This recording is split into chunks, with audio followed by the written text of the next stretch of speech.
Baik, kita hari ini akan belajar hitung manual chi-square untuk independensi tes.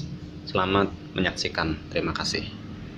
Baik, sebelum kita memulai hitung secara manual chi-square independensi maupun menghitung dengan menggunakan aplikasi SPSS, kita akan pelajari dulu chi-square independensi ya. Sebelumnya kita sudah pernah membahas karakter dari distribusi chi-square atau chi-square. Karakteristik utamanya yang pertama bentuk kurva miring, kita bisa melihatnya. Kemudian didasarkan pada derajat kebebasan, ya ada df-nya. Kemudian ketajaman dari distribusi chi-square itu tidak tergantung pada ukuran banyaknya sampel, tetapi tergantung pada banyaknya kategori yang digunakan. Kemudian semakin meningkat jumlah derajat kebebasan, maka semakin mendekati distribusi normal. Itu karakter dari distribusi chi-square. Nah, sedangkan apa sih fungsi kita menggunakan uji independensi chi-square? Baik, tes ini ya digunakan untuk menguji independensi dua variabel. Artinya, dengan menggunakan uji ini, kita dapat menentukan apakah satu variabel mempengaruhi probabilitas terjadinya variabel lainnya, atau adakah hubungan antar variabel-variabel yang kita uji. Dalam uji ini kita akan dibantu, kalau manual ya, kita akan dibantu dengan namanya tabel kontingensi. Digunakan untuk apa? Untuk menyelidiki apakah dua sifat atau karakteristik memiliki keterkaitan atau hubungan. Sedangkan data yang digunakan adalah data nominal dan jumlahnya besar.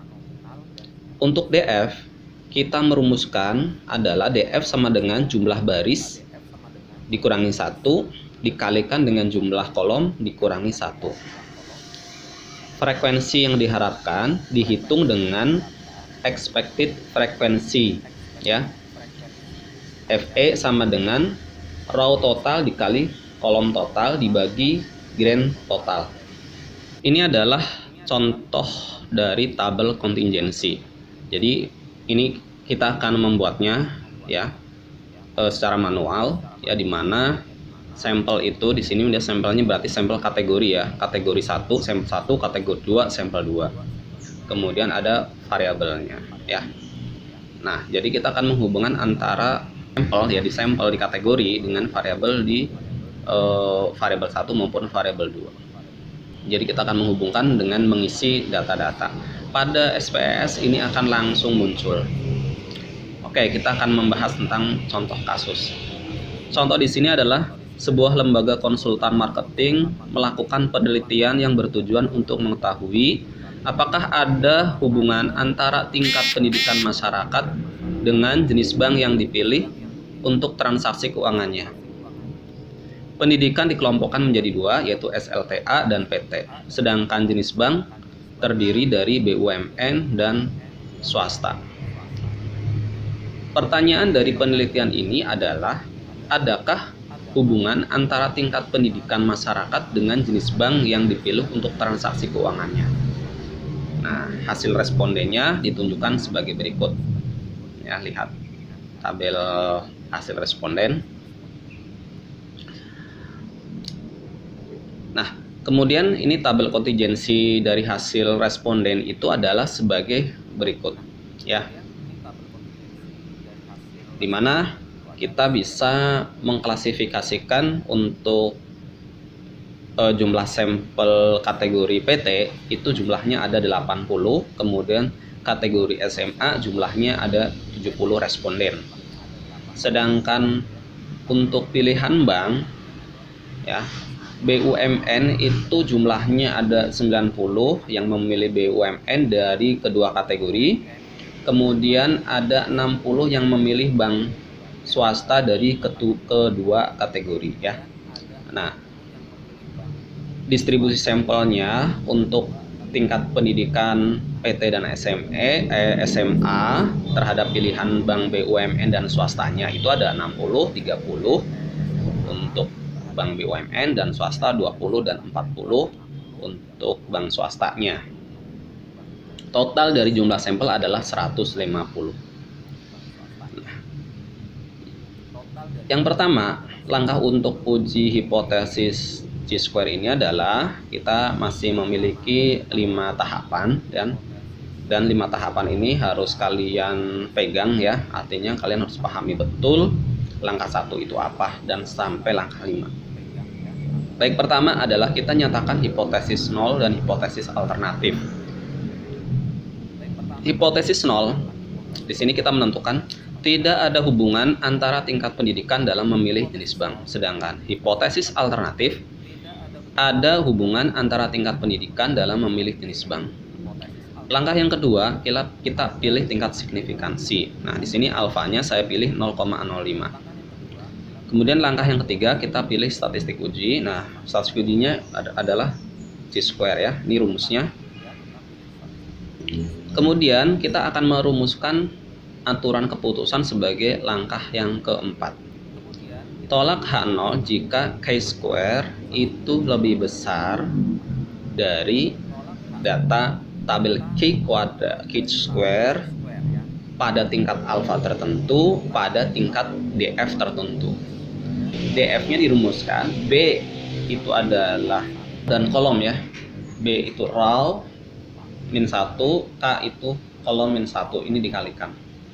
Nah, jadi kita dapatkan di tabel dari tabel chi-square tolak H0 jika chi-square hitung lebih besar dari chi-square tabel ya. Kemudian langkah yang kelima, kita akan menghitung nilai statistik chi-square dan buat keputusan.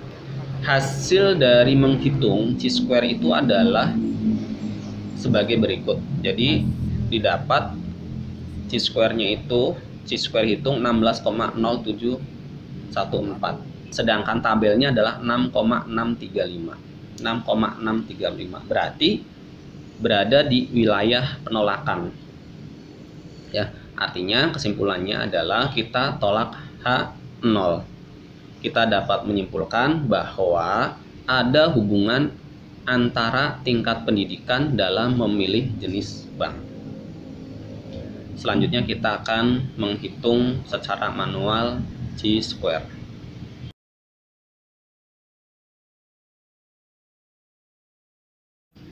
Baik, kita akan mulai menghitung cara manual chi-square untuk independency test. Di sini kita sudah lihat ada hasil dari pertama yang perlu kita persiapkan adalah rekapitulasi survei. Ini adalah hasil survei ya.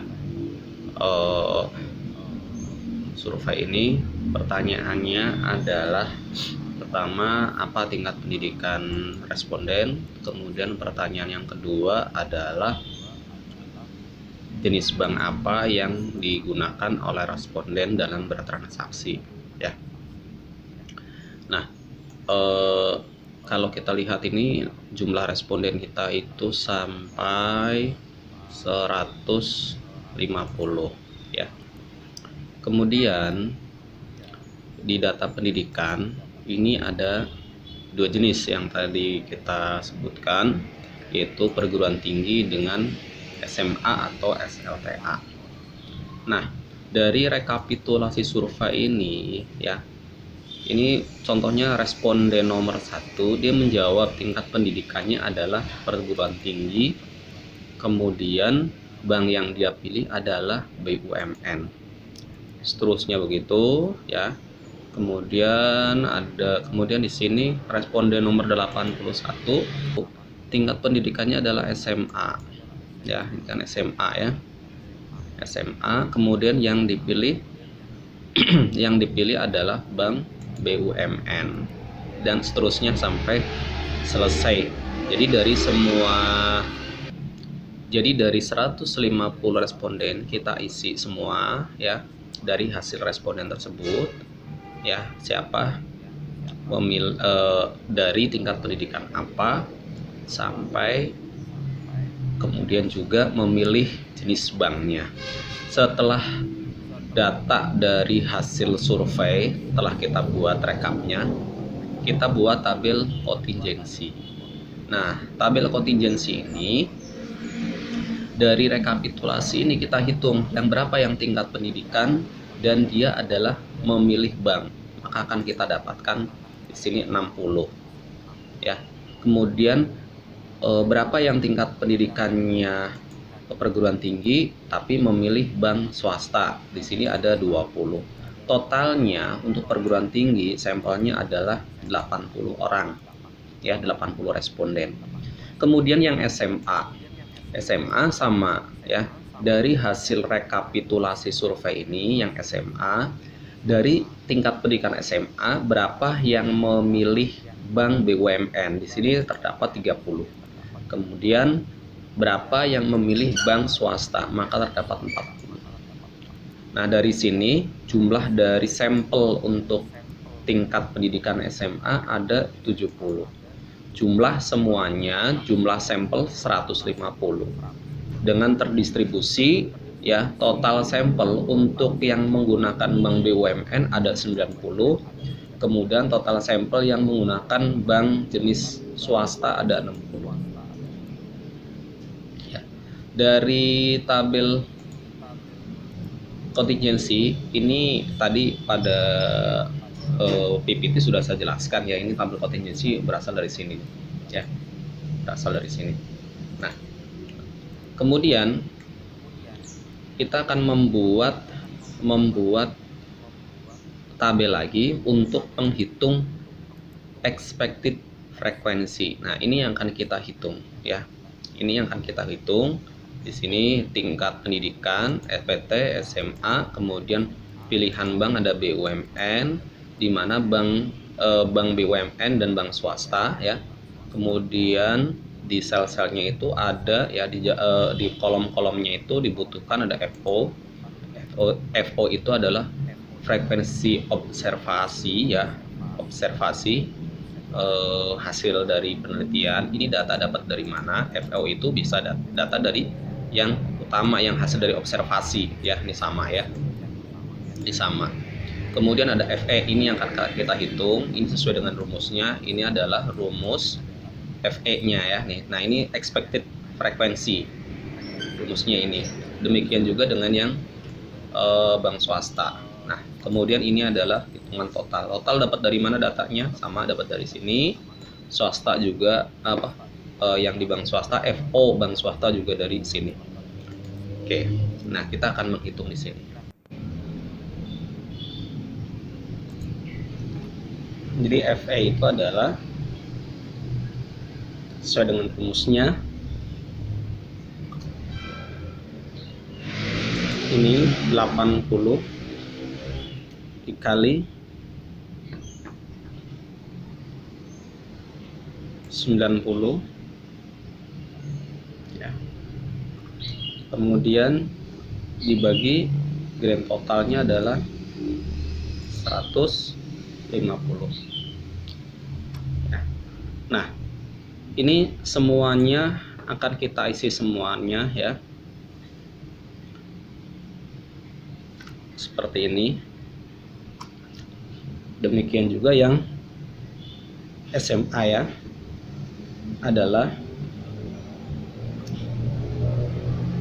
70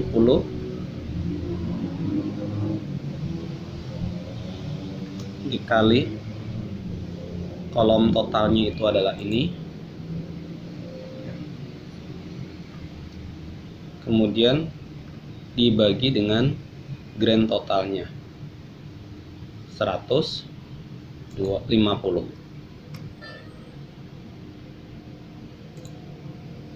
ya.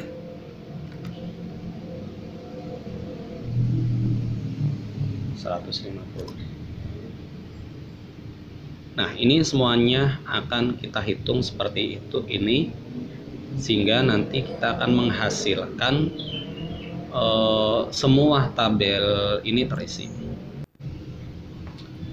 Nah, jadi semua tabel ini terisi, kemudian kita jumlahkan.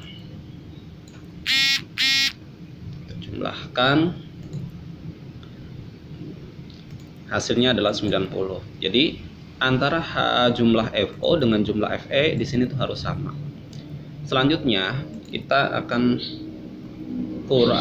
langkah selanjutnya adalah kolom untuk FO dikurangi FE.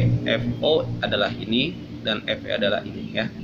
Maka 60 dikurangi dengan 48 ya.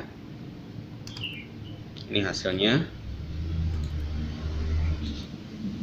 Isi saja. Oke. Hasilnya. Nah, ini yang penting karena ini yang akan kita gunakan dalam hitung chi-square-nya. Kita akan hitung. Jadi kalau langkah-langkah ini kalian betul,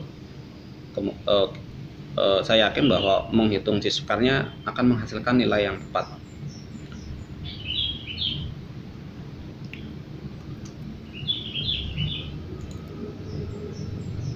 Ini dari rumusnya FO min FE dipangkatkan ya, dipangkatkan. Oke, kemudian dibagi dengan FE, dibandingin dengan FE, bagi dengan ini ya. Nah, ini hasilnya. Nah, tinggal kita jumlahkan saja. Nah, ini hasil untuk baru BUMN ya. Nah, ini kita akan menghitung juga di swasta, sama swasta. Untuk pilihan bank swasta, bagaimana tadi caranya? Lihat rumusnya, row total dikali kolom total, row total dikali dengan kolom total.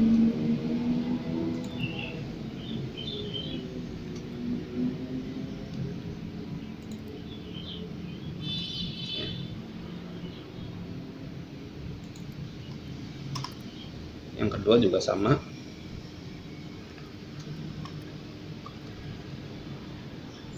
row total dikali dengan kolom total dibagi dengan grand total. Kemudian kita copy aja nih rumusnya ya.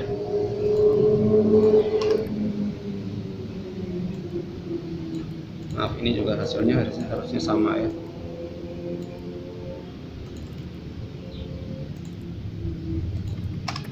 Sama ya, 60 dengan 60. Nah,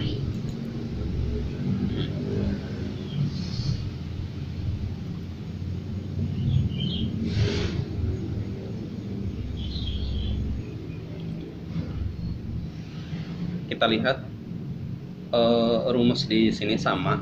Jadi FO min FE dikuadratkan. Berarti kan FO min FE ini ya. Kemudian dikuadratkan.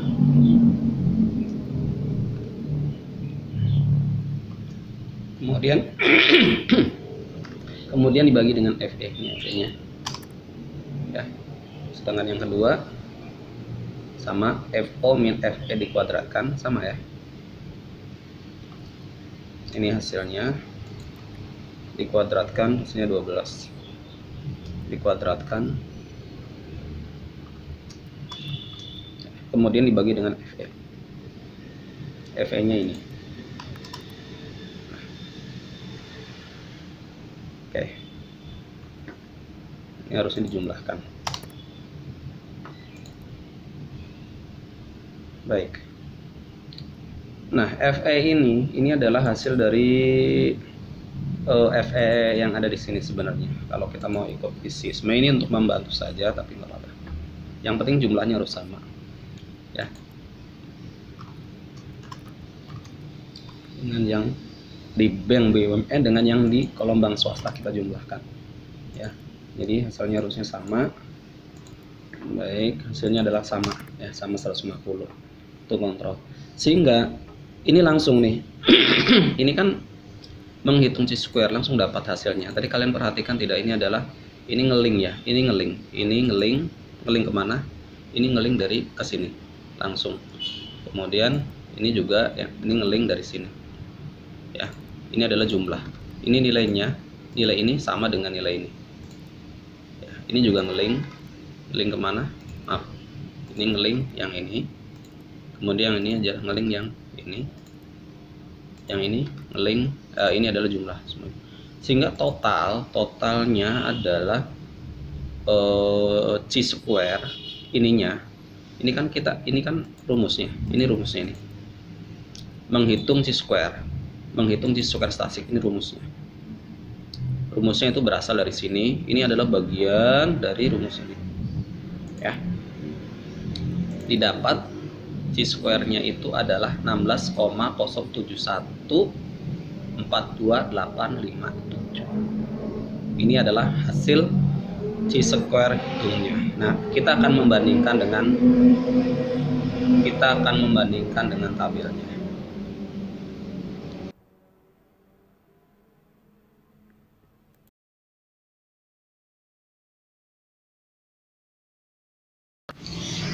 Baik, kita akan memulai mengerjakan kasus tersebut ya, kasus di atas dengan menggunakan data SPSS, dengan menggunakan aplikasi SPSS.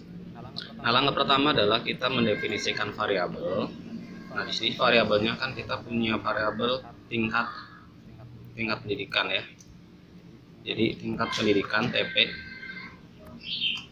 Nah, TP kita kasih di label di sini adalah tingkat pendidikan. Ya. Kemudian values-nya kita isi. Satu adalah PT, perguruan tinggi, ya. Kemudian 2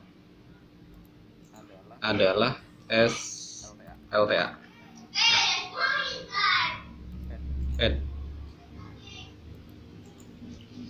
Ya, kita lihat cek datanya. Oke. Kemudian keputusan variabel yang kedua itu adalah jenis bank, JB. Sini kita tulis di label jenis bank.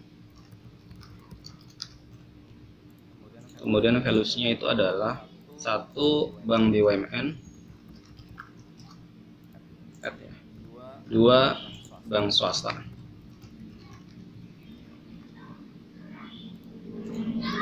Oke. Nah, kemudian kita buka data view-nya. Setelah itu kita pindahkan data yang ada hasil dari responden ini ya. Berarti ini untuk tingkat pendidikan, ini data tingkat pendidikan ya. Tingkat pendidikan.